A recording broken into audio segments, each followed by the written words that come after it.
Welcome to Making Your Miles Count Production, an educational program to all Canadian lease owner-operators with your host, Robert Scaper.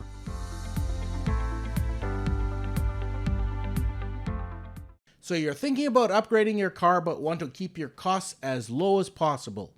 Rule number 1, own, never lease. The terms of the lease are never in your favor. In order to keep your costs down, you have to understand every vehicle depreciates sooner or later, sometimes much faster and sometimes a little slower. Let's give you an example. Know an individual who bought an $80,000 half-ton truck, drove it for 2 years, and suddenly it was only worth $60,000. Not exactly unusual, but realistically, what does that come down to? $10,000 per year in depreciation if he sold it after 2 years. Now, same individual. Let's say he bought a $15,000 vehicle and drove it for 2 years. After 2 years, it was worth $10,000. Now, instead of $10,000 a year in depreciation, he's only dealing with $2,500 a year in depreciation. You want an even more extreme example? I know an individual who bought a $1,500 vehicle, did a lot of repairs himself. After 2 years, sold it for $2,000. And what do you think? He actually made money on it. You have to consider depreciation when you're looking at your full cost of a vehicle. If you're looking to build long-term after-tax wealth, your goal must always be to own the vehicle free and clear, no payments. The longer you own it with no payments, the less depreciation there is. Generally speaking, the less depreciation there is every year. The lower your costs are every year. You don't have to consider even interest in your payment. And that's a leap for an awful lot of people. They don't understand. They just think all vehicles have to be borrowed. It can take 5-10 years to get into a cycle where you're comfortable with the vehicle that you have and you don't have to make payments anymore. Once you don't make payments, a lot of people think, oh, okay, now I don't need to put any money aside, but you need a sinking fund to replenish the depreciating asset that is slowly evaporating into rust. The bottom line is you want to have a vehicle that you can use for 4, 5, 6 plus years and have your costs as low as possible. And that means you have to own it free and clear. Make that your number one goal. The second most important thing in keeping your cost low for a personal vehicle is the price of that vehicle. We've gone through in 2022 a roller coaster of vehicle prices that we've never seen before. Generally speaking, used vehicles have always gone down, and 2022 was one of the first times ever that costs actually phenomenally increased for used vehicles. Never expect that ever again. You have to understand whatever you did buy is going down in value. That means right now, when you're looking to purchase a vehicle, you still want to get the best price for that vehicle. If you're desperate for a vehicle, you're going to grossly overpay. If you are in some sort of crisis, man, it's better to Uber and make a good decision than it is to follow a panic streak and grossly overpay and take 2, 3, 5 years to get out of a really bad deal. If you find that you did get into a bad deal, let's say you bought something in 2022 and it was 50% above what it is right 6 months later, realistically, the best choice to keep your cost down is you have to hold on to that vehicle for as long as you possibly can. I remember in 2022, somebody offered me twice as much for my Toyota Tundra than what I paid for it. And I thought about it, not very long, but I thought about it and I said, wait, I just have to turn around and then replace that with something else that's just as twice as expensive. So keep it. Don't play the market. Look at what you need, meet that need as economically as possible. When you're young, why are you expending all of this money for a transportation device? You want to save up after-tax wealth, and cars depreciate. Vehicles depreciate. And so you want to stay away from the things that take your finances down the wrong path. As an accountant, I've seen many individuals who have a business say, you know what, I'm going to put a vehicle into my business. And so they go out and they buy a $50,000, $60,000, $80,000 SUV, and somehow or other they've convinced themselves that this is a good decision. But what have they actually done? For the sake of the appearance or the thought or the concept of potential tax savings, they spent a fortune.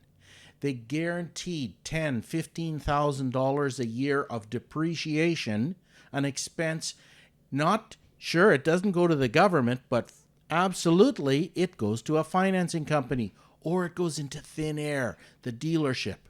Realistically, if you want to build after-tax wealth, you really can't afford a very expensive vehicle.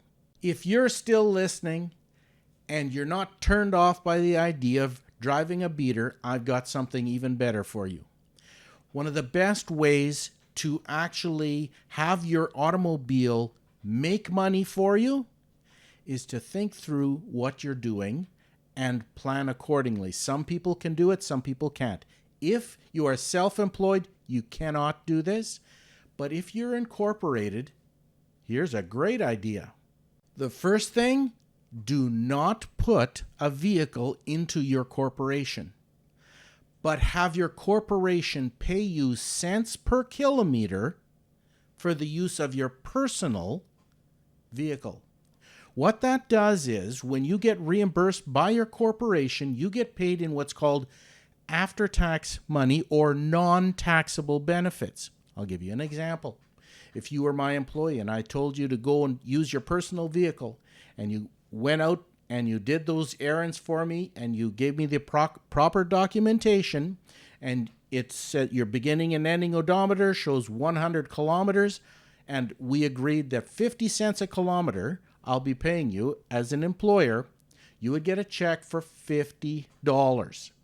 Now, yes, you have some expenses on there, but that's classified by Canada Revenue Agency as a non-taxable benefit. So let's think this through with a little bit more detail. You could have a Hummer or a Ferrari, and that Hummer and Ferrari every kilometer will cost you 50, 60, 80 cents a kilometer by insurance, by fuel, by depreciation. But what if you had a clunker or something that doesn't depreciate very much at all, or something that's really good on fuel, and your actual out-of-pocket expenses are somewhere around 20, 25 cents a kilometer, then you're able to keep 25% or half of that $50, $25 as a non-taxable benefit. You made $25 out of that $50. That's a small example of what you can do to build after-tax wealth using non-taxable benefits. You want an extreme example? I have one myself. A number of years ago, this would probably be somewhere around 7 or 8 years ago now, I bought a Jetta diesel, and it was the newest vehicle I ever bought. It had 36,000 kilometers on it, so it wasn't a brand new vehicle. It was a couple years old. And I bought it for, I don't know, $18,000, $19,000. It wasn't the greatest price in the world, but I wasn't worried so much about price because I knew the value that I could get from the fuel consumption and the travel that I could receive from it. Let me give you an example. I average approximately 50,000 kilometers per year, maybe sometimes 60,000 kilometers a year on that vehicle. I've had it for 5 or 6 years. Right now I have a little over 330,000 kilometers on it. That means that the reimbursement that I got from my corporation ranged approximately $150,000. You take off the fuel and the insurance and the license and everything else on there, I made after-tax wealth approximately $55,000 or so in after-tax wealth that I built. That car paid for itself almost 3 times.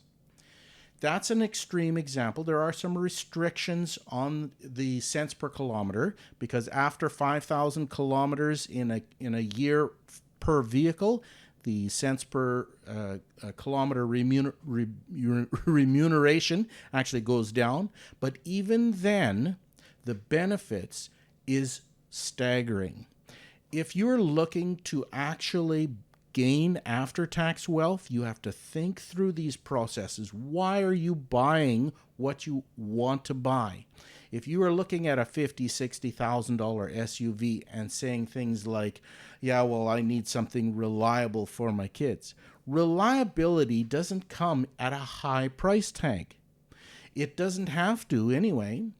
If you can easily get a $15,000, $20,000 reliable vehicle, sometimes what we do has to do more with pride than it has to do with logical, mathematical advantages. And realistically, that's probably the biggest thing that we have to overcome when it comes to vehicles. Sometimes houses too, but vehicles is something we have to buy and sell on every 3, 4, 5 years or something like that. Some people do it every other year. But realistically, we have to do it with the understanding we're dealing with a little bit of a hot potato. We only want to hold on to this to get the best value on it and be able to produce the most amount of value with the least amount of cost. Finally, I'd like to say this is not a financial hack. This isn't some new twist that's available. It's been available for decades. Where you are in your business or in your personal finances is important for context of what kind of a vehicle should you be looking for. And how do you deal with it once you accept that responsibility of an expense? How are you going to utilize it to the best of your financial abilities? I hope you make a good decision. If you need any more advice, maybe keep looking at our podcast. Like it, share it, subscribe. And we do occasionally come across stuff that's been used for many decades and making good money, and but people aren't talking about, because they want these short, quick little Mercedes-Benz kind of an answers that makes everybody wealthy overnight. Nobody gets wealthy overnight. Not without a lottery ticket. And then that takes all the fun out of it, doesn't it? Thanks for stopping by Making Your Miles Count. For further Making Your Miles Count productions, call us at 877-987-9787 or download us at makingyourmilescount.com.